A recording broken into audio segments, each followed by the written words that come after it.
Estimados inversores, muy buenas tardes. Mi nombre es Sebastián Treviño y junto a mi equipo de trabajo, Santiago Parada y María Paula Chávez, hemos decidido resolver las preguntas que hicieron llegar a nuestro despacho con respecto a la situación actual de los países de Ucrania, Afganistán y Taiwán sobre la consulta realizada si es pertinente o no realizar una inversión para estos países. En primer lugar, debemos entrar a responder dos situaciones importantes para cada caso, es decir, para cada país, con el fin de que ustedes vean las ventajas y desventajas de realizar una inversión en estos países. Así que acompáñenos en este recuento. En primer lugar, fue muy recurrente la pregunta de la caída de Afganistán de agosto de 2021. Muchos de ustedes nos preguntaron cómo desde la teoría geopolítica, poder terrestre y o naval explicaríamos dicha caída. Básicamente, esta caída puede explicarse desde varias perspectivas geopolíticas, incluyendo el poder terrestre y naval. Entonces, a continuación, hay una explicación que hemos preparado con mi equipo desde estas perspectivas. En primer lugar, desde la geopolítica tenemos un ítem muy importante de la geografía estratégica. En esta podemos decir que Afganistán se encuentra en una ubicación geográfica clave dentro de Asia Central, ya que se encuentra rodeado por países como Irán, Pakistán, China y las antiguas repúblicas soviéticas de Asia Central. Esta ubicación estratégica lo ha convertido en un punto de convergencia de intereses geopolíticos de diversas potencias regionales e internacionales a lo largo de la historia, lo cual lo hace muy importante dentro del aspecto de la geopolítica. Otro ítem importante dentro de esto es la historia de invasiones, ya que Afganistán ha sido históricamente un lugar difícil de conquistar y de controlar debido a su geografía montañosa y a la resistencia de sus habitantes. Las potencias extranjeras que han intentado controlar Afganistán a menudo se han visto atrapadas en conflictos prolongados y costosos, lo cual los ha llevado a una serie de invasiones fallidas, incluyendo la de la Unión Soviética en la década de 1980 y la coalición liderada por Estados Unidos desde 2001. Como un segundo ítem importante tenemos el poder terrestre, en donde destacan dos aspectos fundamentales: uno, la insurgencia talibán, y segundo, la corrupción y debilidad del gobierno afgano. Tomando en cuenta el primer ítem, la insurgencia talibán ha estado luchando contra las fuerzas gubernamentales afganas y las fuerzas de la coalición liderada por Estados Unidos durante décadas. La capacidad de los talibanes para mantener una resistencia sostenida y su conocimiento del terreno afgano les permitió ganar gradualmente terreno y apoyo popular en algunas áreas, siendo esto un factor importante dentro del poder terrestre. Y dentro del segundo ítem que nombramos, básicamente lo que analizamos fue que la corrupción y la falta de capacidad del gobierno afgano están contribuyendo en socavar su legitimidad y efectividad, lo cual hace que la percepción del gobierno sea vista de manera ineficaz y como un gobierno corrupto, generando que la moral de las fuerzas de la seguridad afganas se vean debilitadas por esta misma corrupción. Y como un tercer ítem que no encontramos presente, pero creemos que es importante tomar en cuenta, el poder naval no desempeñó un papel directo en la caída de Afganistán en agosto de 2021, ya que Afganistán es un país sin acceso directo al mar y no hubo una intervención naval significativa en este conflicto. Por lo cual podemos decir que para este primer caso de estudio, la caída de Afganistán en agosto de 2021 se debió a una combinación de factores geopolíticos, incluyendo la geografía estratégica de la región, la historia de los conflictos, la insurgencia talibán, la debilidad del gobierno afgano y la retirada de las fuerzas de la coalición liderada por Estados Unidos. En este aspecto fue fundamental el poder terrestre, dado que mientras que el poder naval no desempeñó un papel directo en este caso, debido a la ubicación geográfica de Afganistán, siendo unos factores importantes a tomar en cuenta dentro de este primer país y dentro de este primer caso de estudio. Ahora bien, también ustedes como inversores nos hicieron una pregunta fundamental sobre cuál sería un posible escenario en el corto y mediano plazo en el Asia Central con la caída de Afganistán en manos de los talibanes. A corto y a mediano plazo es importante tomar en cuenta 6 posibles escenarios. El primero es la inestabilidad en las fronteras, dado que los países vecinos de Asia Central, como Uzbekistán, están preocupados por la infiltración de grupos extremistas yihadistas desde Afganistán, por lo cual se podrán fortalecer sus medidas de seguridad en las fronteras y colaborar en la lucha contra el terrorismo.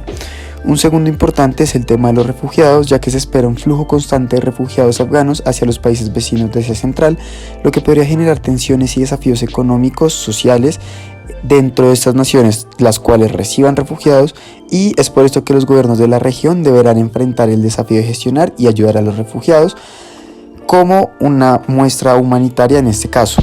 En tercer punto, la influencia de Rusia y China va a ser fundamental, dado que estos países tienen intereses en la estabilidad de Asia Central y podrían desempeñar un papel importante en la gestión de la situación en Afganistán y la región en su conjunto. En el caso de Rusia, esta podría fortalecer su presencia militar en Tayikistán, mientras que China podría aumentar su compromiso económico y diplomático con los países de la región.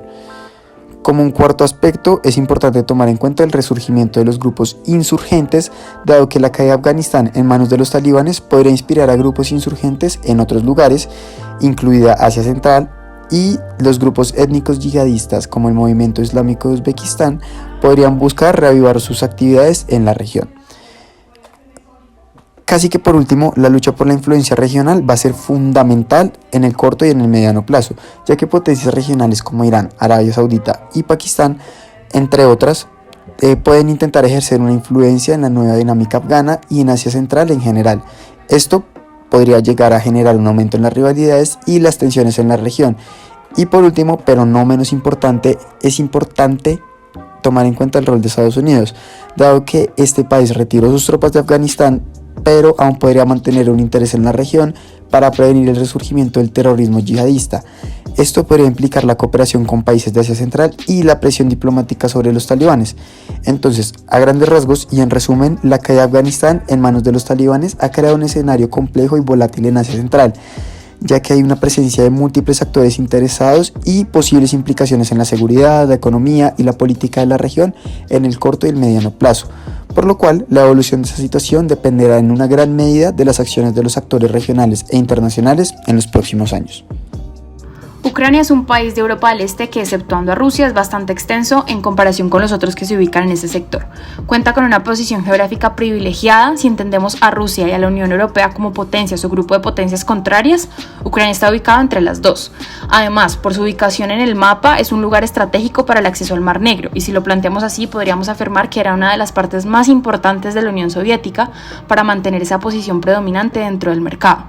Ucrania además tiene gran cantidad de recursos naturales por su misma composición geográfica. Cuenta con distintas materias primas que lo ubican entre los mayores productores de minerales y de cereales en el mundo. Además, por el territorio ucraniano pasan gasoductos importantes que conectan a Rusia con los países integrantes de la Unión Europea. El interés de Rusia en Ucrania se deriva netamente de la posición estratégica que le daría a la potencia postsoviética anexar el territorio ucraniano. No solamente el control y el aumento en recursos y materias primas como ya vimos, sino, y más importante, la capacidad de aumentar su poder naval para competir con potencias navales occidentales contrarias a él, como Estados Unidos e Inglaterra. Por eso, el actual conflicto entre Rusia y Ucrania no es el primero y probablemente no será el último. El interés de Rusia por ese territorio no es reciente, ha estado presente desde la disolución de la Unión Soviética.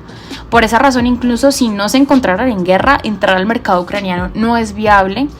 Olvidándonos de los demás factores, geográficamente Ucrania tiene una ubicación privilegiada, pero desde un estudio geoestratégico en el que tenemos en cuenta muchos otros aspectos, la inversión en este estado no será favorable porque la estabilidad en el territorio está dictada por estar en medio de esas dos potencias y de los intereses de esas potencias en el territorio.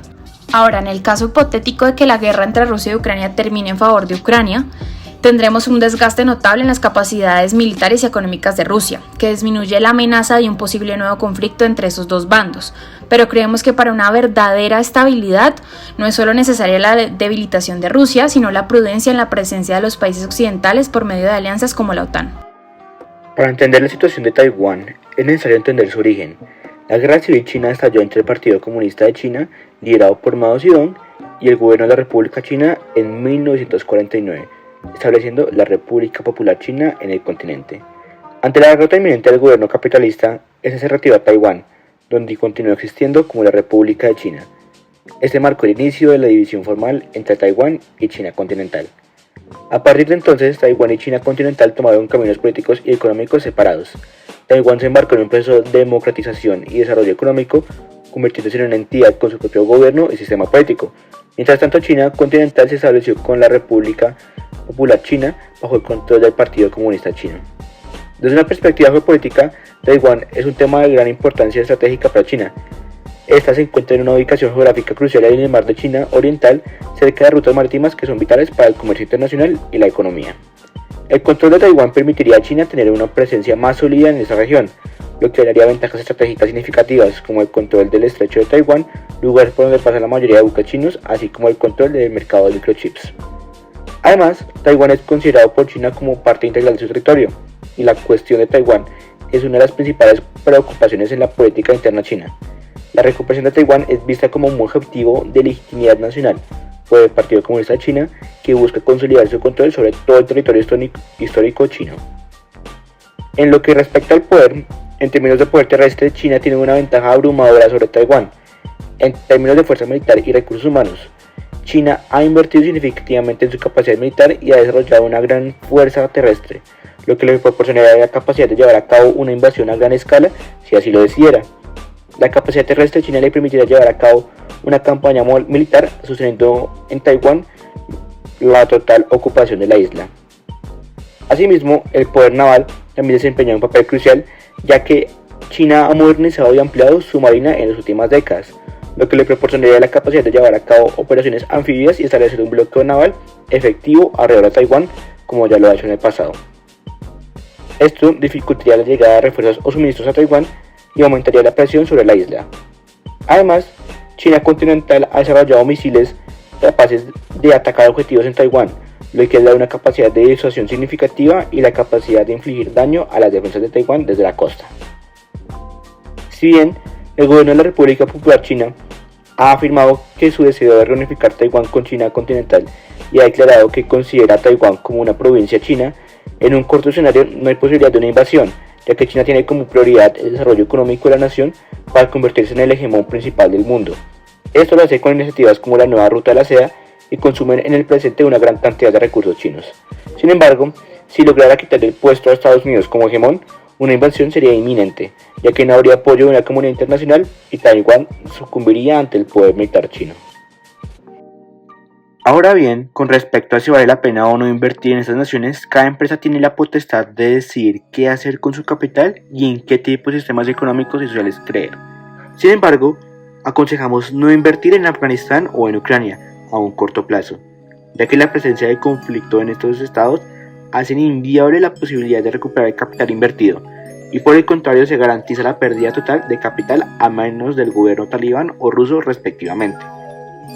A lo que cuestiona Taiwán, si se podría invertir en un corto plazo, en industrias tecnológicas que son aquellas por las cuales destaca este estado. Sin embargo, a un plazo mediano hay posibilidades de una invasión china, lo cual haga perder el capital invertido. Muchas gracias por usar nuestro servicio de consultorías.